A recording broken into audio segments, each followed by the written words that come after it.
Sahabat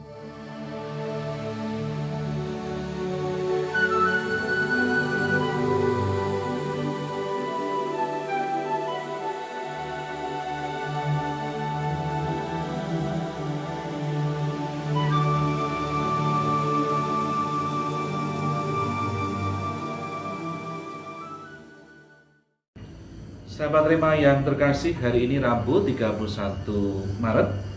Renungan yang hendak saya bawakan dari kitab Nabi Yesaya bab 50 ayat 4 sampai dengan 9a. Tema lidah seorang murid atau lidah seorang utusan. Sahabat Rema, panggilan dan perutusan Nabi Yesaya hendak membawa umat zaman itu, termasuk kita sekalian, saya dan Anda, yakni mempunyai hidup yang baru. Meskipun kita sadar bahwa hidup saya, hidup Anda, dan hidup Yesaya sendiri mempunyai pergulatan atau pergumulan yang disebabkan oleh banyak hal, dari diri sendiri maupun dari luar. Namun Nabi Yesaya percaya akan pertolongan Tuhan yang membuat ia teguh. Pertolongan Tuhan itu seteguh gunung batu, karena Allah Tuhan meneguhkan hatinya. Ia tidak surut dengan perutusannya. Meskipun pewartaannya ada yang mencemooh, pewartaannya ditolak, dirinya tidak dianggap, tetapi ia tetap bersaksi untuk Allah, bersaksi tentang Allah. Sahabat Rema yang terkasih, mengapa hal demikian dapat dialami oleh Yesaya? Sebab ia sungguh fokus kepada Allah. Allah menjadi yang utama, menjadi fokus dalam hidupnya, tiada yang lain. Maka kalau fokus pada Allah itu sungguh dimiliki oleh seorang murid, oleh seorang utusan, pasti hal lain dapat disingkirkan. Pergumulan seberat atau sebanyak apapun dapat dilalui dengan tenang. Sebab apa? Sebab Allah menjadi andalan dan yang utama dalam hidup. Sahabat Rema yang terkasih, sebagai pribadi kita perlu bersyukur sebab diberi istimewa, sesuatu yang istimewa dari Allah sendiri, yakni lidah seorang murid atau lidah seorang utusan karena baptisan yang kita terima. Gunanya apa? Lidah seorang murid itu gunanya untuk memberi semangat hidup bagi mereka yang letih lesu, untuk mendengarkan mereka, mendengarkan situasi, dan pendengaran kita makin terasa dan kita terdorong untuk berbuat sesuatu. Dan berikutnya, kita menyediakan diri, bahkan mungkin menderita untuk orang lain.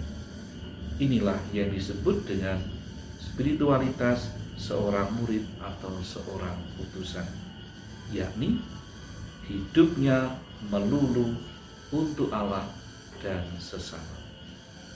Hidupku bukan lagi untuk diriku sendiri. Sebagai anggota keluarga, ayah dan ibu, orang tua kita bekerja untuk kepentingan kesejahteraan keluarga. Sebagai anak, tekun dan taat berguna sebagai rasa syukur akan kasih orang tua yang telah diberikan. Sebagai seorang pemimpin, tentu menyediakan diri dalam melayani, mengabdi sesama dengan sepenuh hati. Sebagai religius dan imam, hidupnya melulu untuk Allah dan sesama. Hidup dan pengabdiannya adalah untuk keselamatan banyak orang.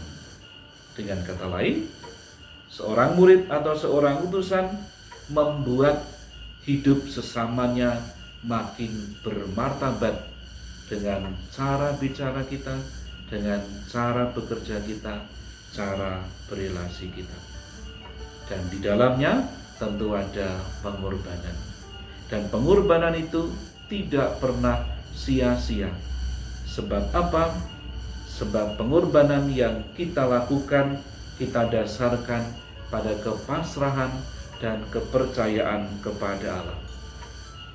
Kematangan pemberian diri berkat kesatuan dengan Allah akan sangat berguna menghadapi aneka tantangan hidup, bukan hanya sekedar logika pengorbanan atau seharusnya demikian.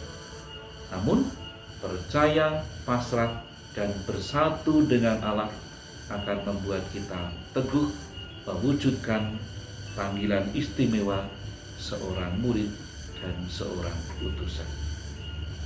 Semoga Allah memberkati kita, keluarga kita, Bapa dan Putra dan Roh Kudus. Keluarga kudus, doakanlah kami.